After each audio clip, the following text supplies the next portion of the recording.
வணக்கம், welcome to சுவை 6. இன்றைக்கி வந்து கறி மசாலா தூள் எப்படி நாங்கள் எங்கள் வீட்டில் அரைப்போங்கிறது தாங்க பார்க்க போகிறோம். பாருங்கள், மிளகு சீரகம் ஒரு அரை டம்ளரோட கம்மியாக எடுத்துருக்கேன், சின்ன டம்ளரில். பட்டை சோம்பு அதே மாதிரி எடுத்துருக்கிறேன். பார்த்திங்கன்னா மல்லி ஒரு 700 கிராம் இருக்குங்க, 700 கிராம் இருக்கலாம். நான் வந்து அளந்து வாக்கல, ஆனால் இருக்குங்க, 700 கிராம் இருக்கும்.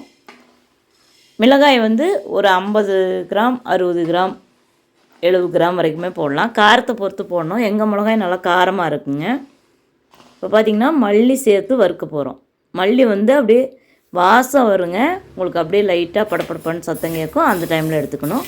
கை விடாமல் அப்படியே வறுத்துட்ருக்கணும். உங்களுக்கு விட்டுட்டோம்னா தீஞ்சு போயிடும். தீஞ்சு போயிட்டு அந்த கறி மசாலா தூளோட அந்த ஃப்ளேவரே போயிடுங்க, கெட்டு போயிடும். அதனால் வறுக்கிறதாங்க இதில் ரொம்ப ரொம்ப முக்கியம். அளவு முக்கியம், அதுக்கப்புறம் வறுக்கிறது முக்கியம். வறுக்கிறது பார்த்திங்கன்னா ஒரு 700 கிராம் 750 கிராமே போடலாங்க. அந்தளவுக்கு மல்லி எடுத்துக்கலாம். கொஞ்சம் கொஞ்சமாக வறுக்கணுங்க, எல்லாம் சேமாக ஒரே மாதிரி வறுவிட்டு வரணும். அந்த மாதிரி வறுக்கணும். இந்த மாதிரி ஃபஸ்ட்டு மல்லி வறுத்துக்கோங்க. என்னோட சுவை 6 சேனலில் ஆல்ரெடி கறி மசாலா தூள் 1 வருஷத்துக்கு முன்னாடி கொடுத்துருப்பாங்க. கறி மசாலா தூள், குழம்பு மிளகாய் தூள் 2 சேர்த்து. அதில் இவ்வளோ விரிவாக கொடுத்துருக்க மாட்டேன். இதில் வந்து விரிவாக சொல்லியிருக்கிறேன். இதை பார்த்து இதே மாதிரியே அரைச்சிங்கன்னா உங்கள் வீட்டு கறி குழம்பும் அப்படியே மணக்குங்க. அவ்வளோ அருமையாக இருக்கும், சுவையாக இருக்கும். இப்போ பார்த்திங்கன்னா மல்லி கொஞ்சம் கொஞ்சமாக வறுத்து எடுத்துக்கிறோம். பாருங்கள், அளவாக தான் போடணும். ஏன்னா அப்போ தான் ஒரே மாதிரி வறுத்து வருங்க. சும்மா அப்படியே கொட்டி வறுத்தோம்னா நல்லா கரெக்டாக வராது. எண்ணெயை பொறுத்த வரைக்கும் நான் வந்து கொஞ்சம் கொஞ்சமாக வறுத்து எடுத்துக்கிட்டேன். அந்த 700 கிராம் மல்லியை 3 டைம் வறுத்து எடுத்துருக்குறேன். அப்புறம் என்னோட பழைய வீடியோஸும் பாருங்கள், அதுலேயும் நல்ல நல்ல ரெசிபி கொடுத்துருக்குறேங்க. இந்த சுவை 6 சேனல் பார்த்திங்கன்னா நீங்களும் அட்டகாசமாக சமையல் செய்யலாம்.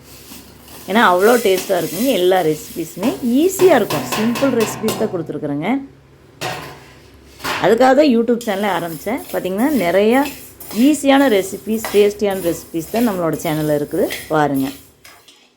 இப்போ வந்து சீரகம் அந்த அரை டம்ளரோட கம்மியாக எடுத்தோம். அளவாக கிராம் கணக்கில் வேணும்னா நீங்கள் வந்து அது எவ்வளோ ஒரு 50 கிராம் அந்த அளவுக்கு எடுத்துக்கலாம். 50 to 60 அந்த அளவுக்கு எடுத்துக்கலாம். நான் வந்து கிராம் கணக்கில் எப்போவுமே எடுக்க மாட்டேங்க. எனக்கு எப்போவுமே பார்த்திங்கன்னா டம்ளர் அளவு தான்.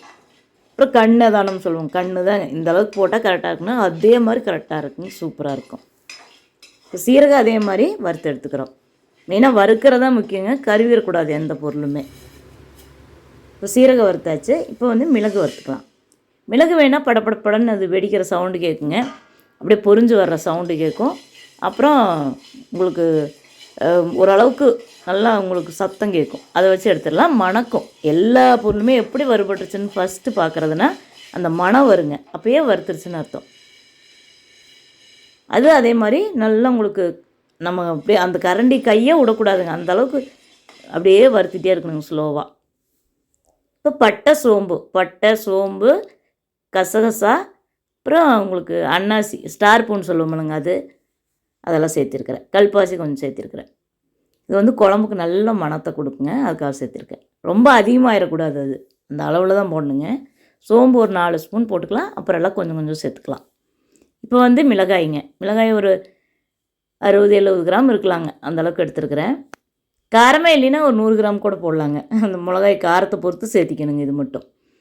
இப்போ கருவேப்பிலை சேர்த்திக்கிட்டு உப்பு போட்டேன். உப்பு எதுக்கு போட்டேன்னா அந்த வாசம் வீடே பூரா அப்படியே மணக்குங்க, அப்படியே நெடி அடிக்கும். அதுக்காக உப்பு போட்டோம்னா அந்த வாசம் அடிக்காது.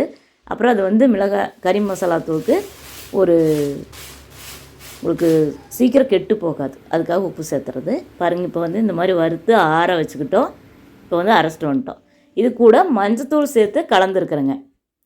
ஏன்னா மஞ்சத்தூள் சேர்த்துலிங்கன்னா உங்களுக்கு கலர் வராது. மஞ்சள் நம்ம சேர்த்துல.